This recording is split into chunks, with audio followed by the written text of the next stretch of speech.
This is Cerebral Cinema. Movies of the mind. The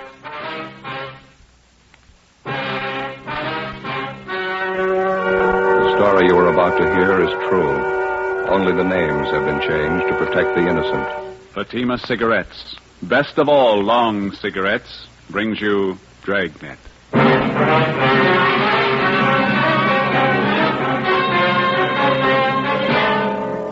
You're a detective sergeant. You're assigned to homicide detail. A potential killer is on the loose in your city. He's robbed 6 people. For no reason at all, he beats his victims senseless. He moves fast. He's well armed. Your job? Stop him. You'll be amazed when you compare Fatima with other long cigarettes. You'll find they now cost the same. But in Fatima, the difference is quality. You see, Fatima is the quality king-size cigarette because it contains the finest Turkish and domestic tobaccos superbly blended. And Fatima is extra mild with a much different, much better flavor and aroma than any other long cigarette. So compare Fatima yourself. Fatimas now cost the same as other long cigarettes, but your first puff will tell you... Ah, that's different. Yes, in Fatima, the difference is quality. Ask your dealer for Fatima, the quality king-size cigarette. Best of all long cigarettes. Start enjoying Fatima for a new year of greater smoking enjoyment.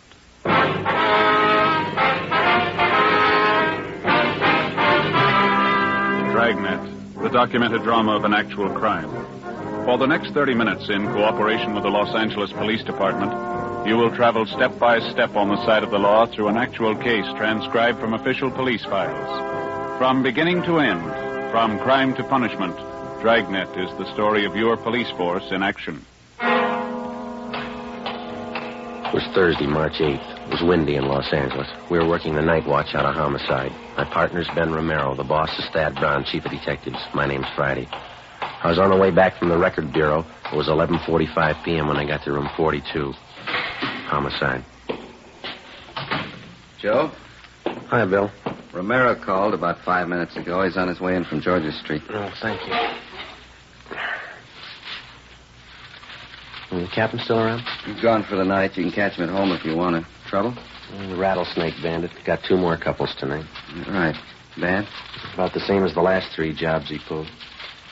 Pretty vicious. Gave the victims a bad going over. Who are they?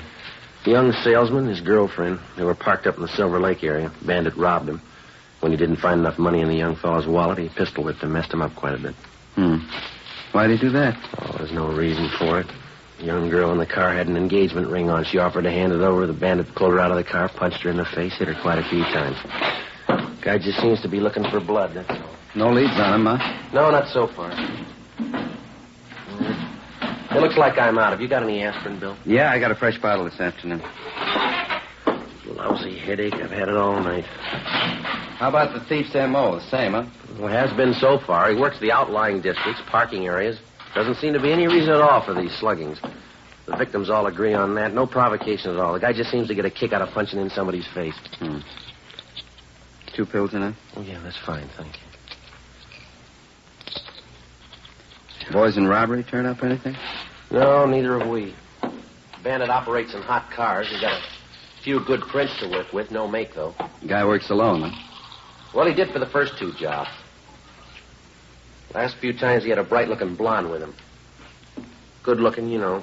Nice figure. Victims say that she stands by and just seems to egg him on. Seems to get a big thrill out of it, I guess.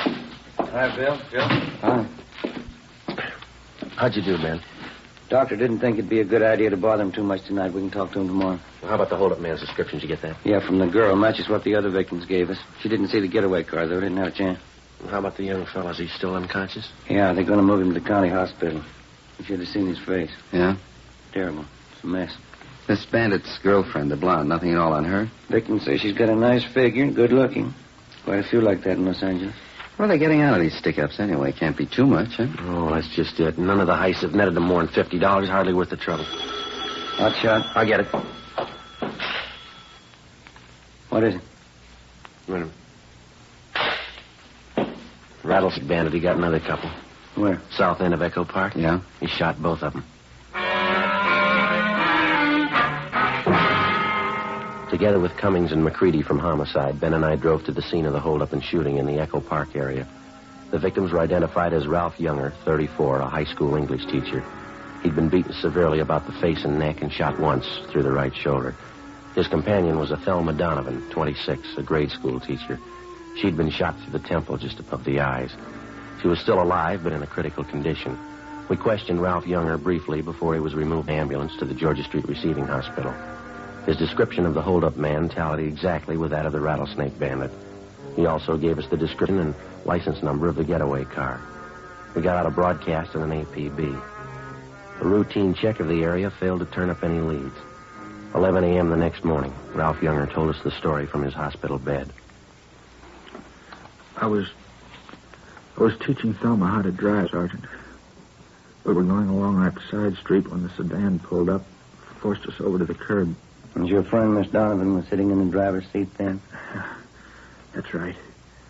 I got out on my side and started over to ask this fellow what he was doing, crowding us like that. He rushed up to me and started slugging me in the face with his gun. I went down. Mm-hmm. Well, what did Miss Donovan do? She started hollering for help. The hold-up guy ran over and shoved his gun at her. He had it pointed at her head. And he grabbed Thelma's purse and started looking through it. For money, I guess. Mm-hmm.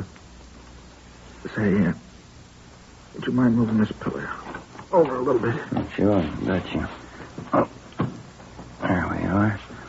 There, how's that, okay? Oh, under the shoulder, please. All right. Yeah. There you are. Fine. Thanks. Were you lying on the street while all this was going on, Mr. Younger? No, he yanked me to my feet, made me stand by the car with my hands up. Thelma was crying. The hold-up man looked through her purse, and then he said, "Who are you trying to kid, lady? You got more money than this." Thelma told him the truth. It was all she had, $3. Well, what happened then? He shoved the barrel of the gun against her head, right here by the temple. Then I heard the gun go off.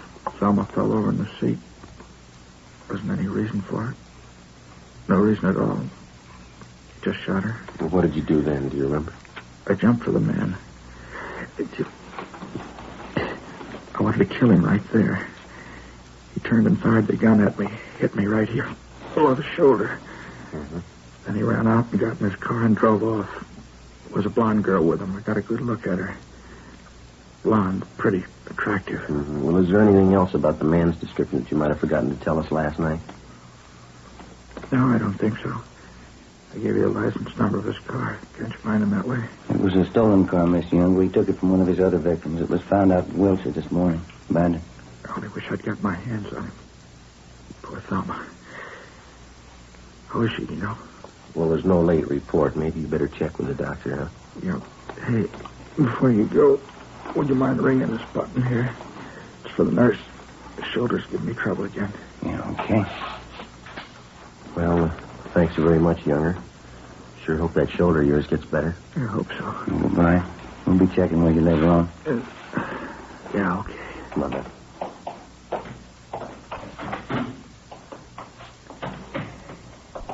Romero? Joe? How'd you do, Bill? Checked with the doctor. Donovan girl's still unconscious. Pretty critical. Mm-hmm. What'd the doctor say? Is she going to pull through? She might. They can't tell yet. One thing's sure, though. What's that? Bullet did a lot of damage. Yeah. She's totally blind.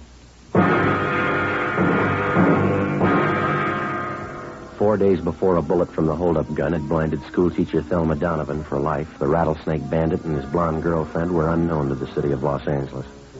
In the space of little more than 96 hours, they'd robbed and slugged a dozen people from one end of the city to the other. In every case, the attacks were just as brutal and vicious as they were unprovoked. The amount of money taken from each victim was negligible. The only apparent conclusion was that the bandit and his girlfriend were out for blood. That night, despite a citywide alert to all radio cars and patrolmen, the suspects robbed and slugged two more couples between the hours of 10 p.m. and midnight. Between midnight and 1:30 a.m., they got two more victims. 2:30 a.m., Ben and I got back to the city hall, the carpool.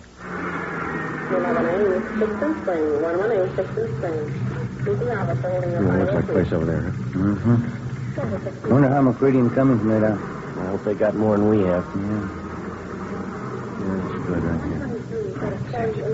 Want to get the radio, Joe? Yeah, fine. Let's go. Doggone it. I knew I forgot something. What's that? Cigarettes. You got any left? I don't think so. Old pack is all. No, there's one left in here. No, it's all right. I can't take your last smoke. Well, go ahead. There's a machine upstairs by the elevator. I'll get some. All right.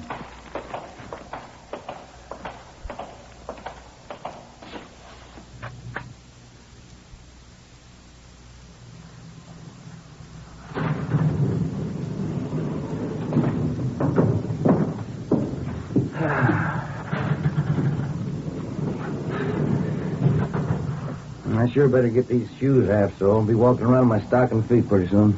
You just got a couple of weeks ago, didn't you? Yeah, that's right. Tops are as good as new. Sold for darn things went just like that. No wonder they had them on sale. Yeah.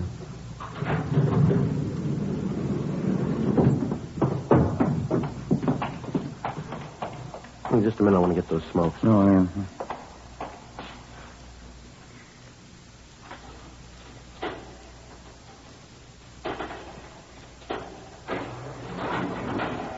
Skipper said he was going to stay around? Until about 2, yeah. He's probably gone by now.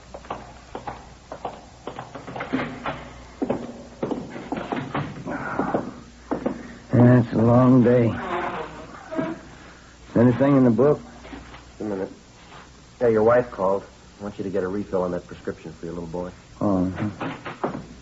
Hiya. How'd you two do? Nothing. How about you? Chandler called from robbery a minute ago. Thinks they may have something. Yeah? At 211, big service station out on Pico. Hold-up man had a blonde in the car with him. What about description? Jives pretty well with the guy we're after. Well, the M.O. doesn't. That thief and his girl haven't tried anything but car hold-up since they started. How'd they manage the job? Well, you know how they've been operating for transportation. They rob the people, steal their car. When they reach another victim, they transfer to his car. First time they switched that system was tonight. The hold-up on South Hoover, the man and his wife. Huh? Instead of changing over, they stayed in the blue Chevy coupe. Same one they took in the job before that. Up to now, they've used the same hot car in the last 3 jobs. Sure going to help if they stick with it. What about the gas station attendant? Well, excuse me, Crowley Chandler. Homicide coming. Yagway. 5-4-389. Right, thanks. They dug up a witness to the gas station job. Suspects drove off in the blue Chevy coupe. License 5-389. Same car, huh? It stops me. What was it take? $23. Slugged the attendant, took off. The broadcast's out. Area's been alerted. Nothing yet. Okay, Ben. Yep. Sure is growing into a long night. Yeah, you going to cover, huh, Bill? Yeah, till Fergie gets back. Right. Well, we'll be checking with you. Guy? Homicide, Romero. Yeah. How's that? Yeah, right, thanks. Drugstore in South Fig, 211, slugging. Blonde girl drove the escape car. Yeah. 5-389. In the next 3 hours before dawn, the Rattlesnake Bandit and his blonde girlfriend held up and robbed the restaurant and 2 more service stations and made good their escape. For some unknown reason, they continued to use the same stolen car, the blue Chevrolet coupe. By noontime the following day, composite pictures of the hold-up couple were drawn up by the crime lab artist from the descriptions given by the victims. The pictures were printed up and given wide distribution throughout the city. The description and license number of the escape car was in the hands of every radio car and patrolman in all divisions. The search was intensified. It got us nothing.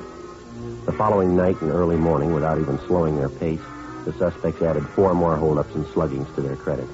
One of the victims was Fred Lerner, proprietor of a small lunch counter near 18th and Olive. I've been held up before, officer, 6 times. Never saw a punk as hard-looking as this guy, though. You're sure about the description, Mr. Lerner? Well, he stood just as close as you're standing to me now.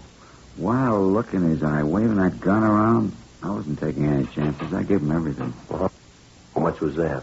$18.50. Well, how about the getaway car? You pretty sure of the make and the car? Well, I ran to the door there as soon as they left. Saw him drive off. There's a license just as I wrote it down. It's 5B389. I saw the whole thing. Sure surprised Lois would tie up with a punk like him. Lois? Who's that? Well, you know, the blonde who drives the car for him, Lois Hagan. Well, how do you know that's her name? She used to be a waitress, worked for my brother. Lois Hagan, blonde. I spotted her right away in that car. Yeah? Yeah, sure, Lois. Didn't you know it was her? 7:30 a.m. We put in a call to the record bureau and had them check on the name description of Lois Hagan. No make, no previous record. With the help of Fred Lerner and his brother, we traced the Hagan girl to a drive-in where she used to work. There, we checked the employment records and got an address on her. 1800 Norwich Drive. Turned out to be a small apartment house in West Hollywood. Ben checked with the landlady while I waited the car.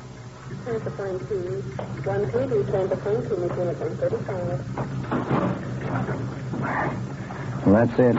What'd you get? Talked to the landlady. She's managed the apartment for 16 years. Yeah? She never heard of Lois Hagan.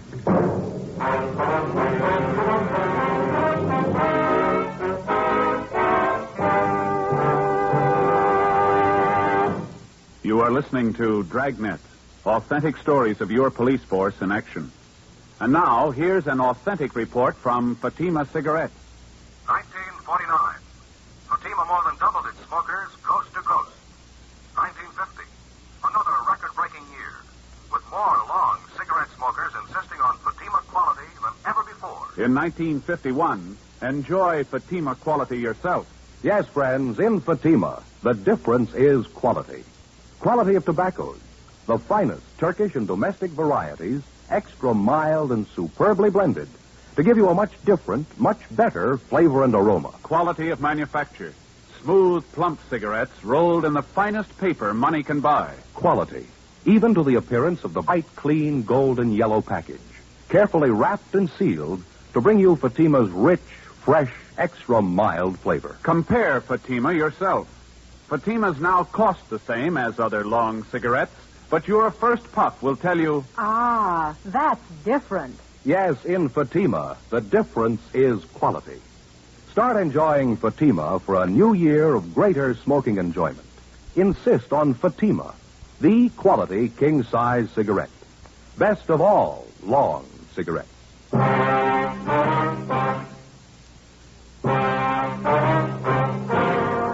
Tuesday, March 13th. That night and the one following, the Rattlesnake Bandit and his blonde girlfriend, supposedly Lois Hagan, continued their campaign of holdups and sluggings. They robbed 2 liquor stores, an all-night cafe, a cigar shop, and 2 more service stations. In each case, the descriptions of the suspects and their getaway car was the same. Routine investigations got nowhere. Ben and I went to work checking out the thin lead that we had on the girl known as Lois Hagan. After 3 days of pounding the pavement and asking questions, we found 2 former waitresses at drive-in restaurants who had worked with Lois Hagan. Both of them gave us addresses where they thought the Hagan girl had lived at one time. One of them was a phony. It was a vacant lot. The other panned out. It was a rooming house out in the Boyle Heights district. The manager told us that the Hagan girl lived there 2 years before. She told us that as far as she knew, the girl's mother, a Mrs. Ernestine Hagan, still ran a small French laundry on South Hobart Boulevard. We found Mrs. Hagan working in her shop. She was a small, thin woman with gray hair. Yes, I have a daughter, Lois. What's the matter? I'd like to talk to her, Miss Hagan. Do you know where we can locate her? Probably sounds funny to you. I haven't seen my daughter in 2 years. Well, do you have any idea where she's living, ma'am? No, she's not much of a daughter. We didn't get along. As I say, 2 years ago, we had an argument. She left me. Never wrote a letter. I just don't know. I see. I heard she was living in Detroit for a while. I guess she's back here now. One of my lady friends, Mrs. McCormick, saw Lois shopping out in Hollywood. That was about a month ago. Mm-hmm. How old is your daughter, Mrs. Hagan? She'll be 20 next month. She looks older than she really is. Would you excuse me, please? My flat iron back here. I have it heating. Certainly, ma'am. Do you have a copy of the composite picture of the girl? Yeah. Yeah, it's right here. Okay. I didn't realize it was getting so late. I have this rush order to get ready by 4 o'clock, officers. If you want, you can come back here. We can talk while I get it out. All right, ma'am. Thank you. Come on. There's a chair there, if you like. Oh, thank you. Seems I'm always so busy lately. I used to have some fine help. It's not so easy to find anymore. This iron seems awful hot. It's all right. I wonder if you'd mind looking at this picture, ma'am, this one here. All right. Mm-hmm. Looks something like Lois.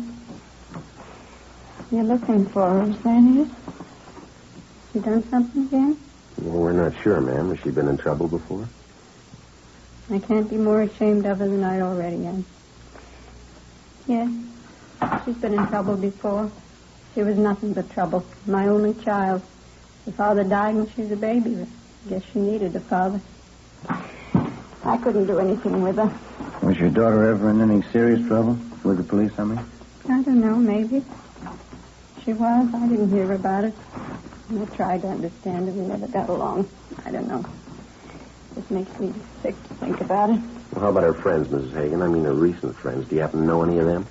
No. Lois never brought him home. I knew they were tramps. I heard the way the neighbors were talking. Trampy fellas, trampy girls, drinking, doing things.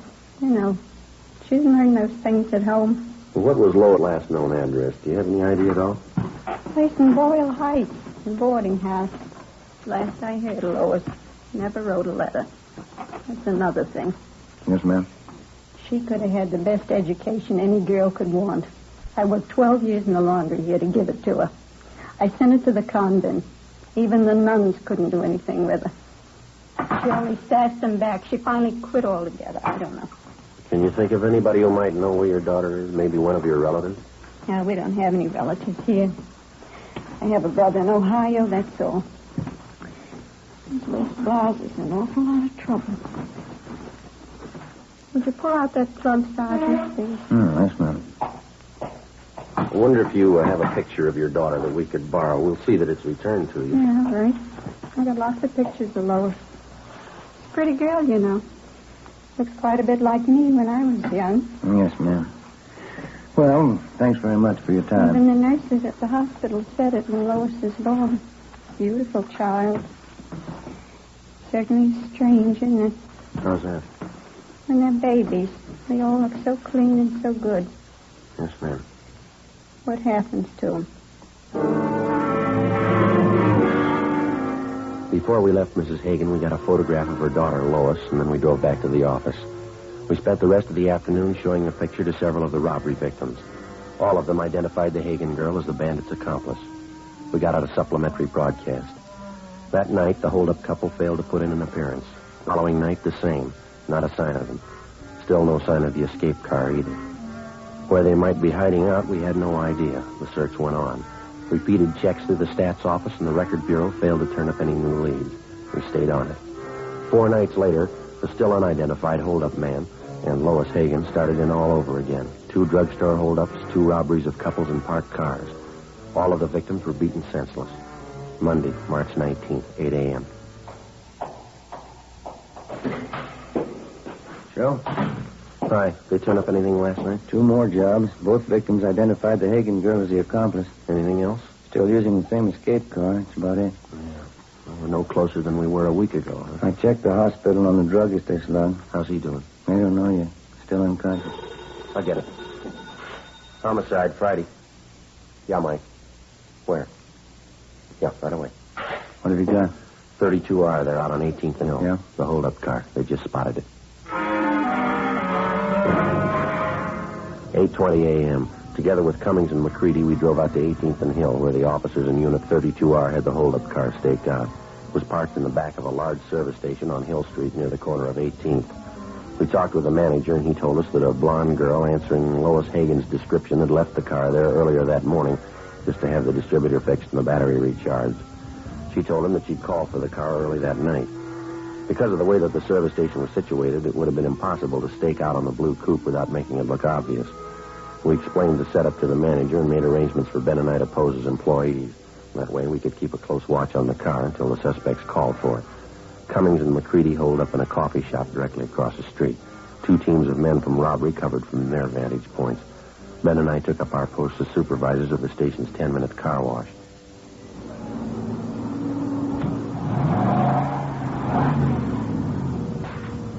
They sure do a great business here, huh? Yeah. You mentioned to the manager about keeping the area clear around that car, didn't you? Yeah, it's all set up. We're not going to have an excuse in the world if we miss those 2. Yeah, if they show up. What are we supposed to do now? Pull these tickets off the cars as they move off the wash line? Yeah, that's all. Just slip the tickets in that box over there, see? Mm-hmm. Must have run them a few dollars, huh, installing all this equipment. Seems to be paying off, doesn't it? What time you got now? Few minutes past 4. Want to smoke? No, I just put one out. 1 a.m. Ben spotted a young blonde girl turn the corner onto Hill and start up the street toward the service station. As she came closer, she looked to the right and the left. She paused in front of the station, looked on the sides of the street, and then she turned completely around and walked on past. Lois Hagan. She's going right down to the corner. How about it? Yeah, I'll put in with you. How about a tail? We can't just let her walk away from us. No, just a minute. Take a look. She's turning around. Coming back this way. She's coming in. Yeah, we better get back to our car. Looks like it. Come on. Right. The young man entered the garage office, paid the repair bill, and drove off in the hold-up car. Ben and I followed in 80K. Cummings and McCready tailed us. The blue coupe moved 2 blocks down Hill Street and then turned into an apartment garage. We parked on the street, went in and got the manager out of bed. We showed him Lois Hagan's picture. He told us that she was registered alone in apartment 16. He failed to recognize the description of the hold-up man. McCready and 3 men from robbery covered the front and back exits. Cummings, Ben, and I climbed the stairs to the 3rd floor. Number 16. Joe, you want to ring it?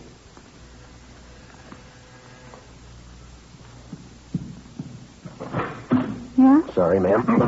Bedroom, Bill. Right. I'll take the kitchen. Wait a minute. What is this? Police officers. You Lois You Hagan? get out of here. Let me in. Bedroom's empty. Nothing back here. All right, where is he? Come on, let's have it. Frank, out! Frank, get out! Upstairs, you. Watch it, Bill. I got it. Come on, Ben. Yep.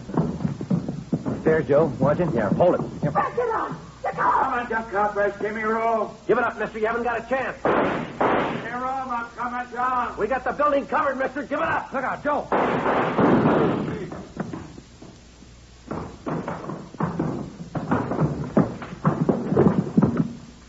I'll get his gun. How is he? Dead. Joe, Ben, you all right? Yeah, Bill. You want to take the girl downstairs? Let me see, please. Frank? Frank? All right, lady. Didn't have to happen. I tried to tell him, get away. Wouldn't listen. Never listened. Let's go. You were married yesterday. You didn't know that, did you? Just married. Yeah. Married 2 days. Yeah, well, the honeymoon's over. Come on, lady. The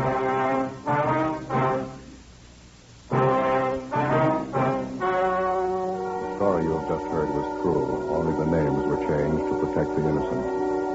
On August 5th, trial was held in Superior Court, Department 87, City and County of Los Angeles, State of California. In a moment, the results of that trial. Now, here's our star, Jack Webb. Thank you.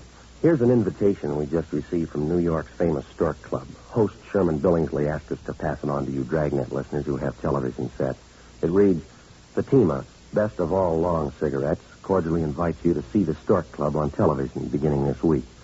Well, Dragnet welcomes the Stork Club to the Fatima family. It's a fine television show. You know the Stork Club recommends only the best, and as Sherman Billingsley says, in long cigarettes, that means extra mild Fatima. You can judge that yourself, just as I have, by comparing Fatima with other long cigarettes. Buy a pack of Fatimas. You'll find they now cost the same, but in Fatima, the difference is quality.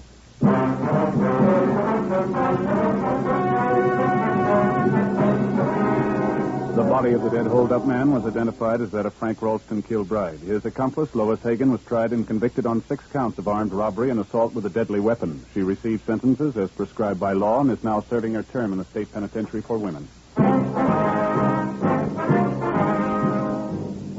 You have just heard Dragnet, a series of authentic cases from official files. Technical advice for Dragnet comes from the Office of Chief of Police W.H. Parker. Fatima Cigarettes has brought you Dragnet, portions transcribed from Los Angeles. We the People is next on NBC.